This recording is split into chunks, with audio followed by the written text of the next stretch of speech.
গল্পটির নাম অসহায় বাবা। চলুন শুরু করা যাক। ট্রেনে উঠে জানলার পাশে সিটটা পেয়ে বসলাম। মোবাইলটা বের করে হেডফোনটা কানে দিয়ে গান শুনছিলাম। আমার সামনের সিটে একজন বয়স্ক ভদ্রলোক বসেছিলেন।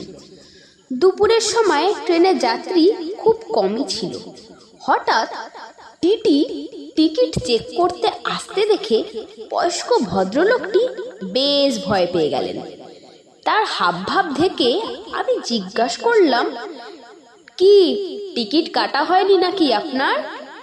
ভদ্রলোকটি খুব শান্ত স্বরে বললেন, ট্রেন স্টেশনে ঢুকে যাওয়ায় টিকিট কাটার সময় পাইনি বাবা, আর আমার কাছে ফাইন দেওয়ার মতো টাকা নেই।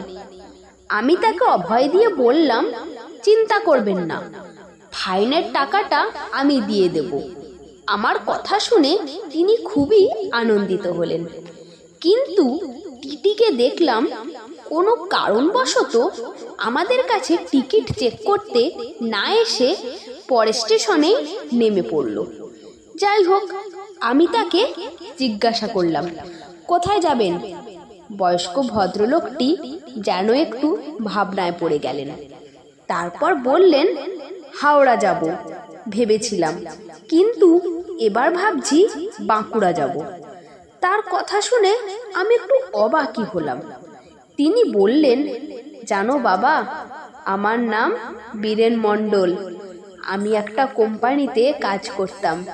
2 ছেলে আর 1 মেয়ে রেখে আমার স্ত্রী মারা যায়। আর বিয়ে করিনি এই ভয়ে যে সতীন মা এসে আমার বাচ্চাদের ওপর অত্যাচার করতে পারে। বাবা হয়েও আমি তাদের মায়ের মতো খুব আদর যত্ন দিয়ে বড় করে তুলেছিলাম। যা টাকা রোজগার করতাম ছেলে দুটোর পড়াশোনার পেছনেই খরচ করে ফেলতাম। বড় ছেলে এখন স্কুল মাস্টার আর ছোট ছেলে ইঞ্জিনিয়ার।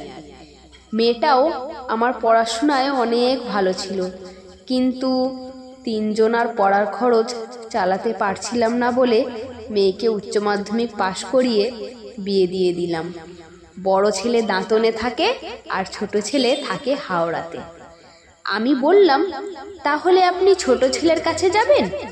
কথাটা শুনে তিনি খুব করুণ স্বরে বললেন, 2 ছেলে বিবাহিত, তাদের ছেলে মেয়ে নিয়ে থাকে।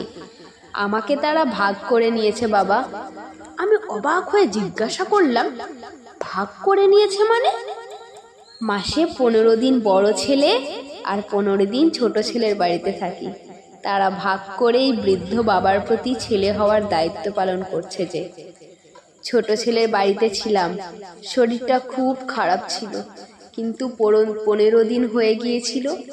বৌমাকে বললাম একদিন পরে যাব, কিন্তু বৌমা শুনল না, চলে যেতে বলল বড় ছেলের বাড়িতে।